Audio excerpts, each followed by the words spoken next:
Ele teve uma crise convulsiva muito forte e ele estava tendo já o ano todo. Só que eu lembro, ele estava internado, não foi? Isso. E não descobria. Fizeram vários exames, fizeram eletro em cima da convulsão e dava normal, nada dava resultado. E em setembro ele teve uma crise muito forte e eu levei ele para o hospital em crise. No hospital ele teve 4 paradas respiratórias, ele foi para UTI, quase morreu. Minha mãe mora aqui em Portugal. À beira da morte. Minha mãe mora aqui em Portugal e trouxe a foto para o pastor orar.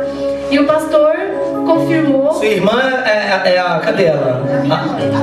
A sua mãe é... A minha prima. Ah, é a tia. É a prima, é sua prima ou sua tia, aquela senhora? Tia. Sua tia. Ah, pronto, tá vendo.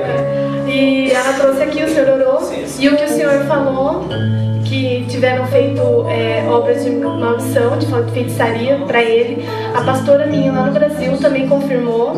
E ele está vivo hoje graças a muita oração. Porque eu levei ele morto pro hospital. Mas Jesus não deixou. Porque ele tem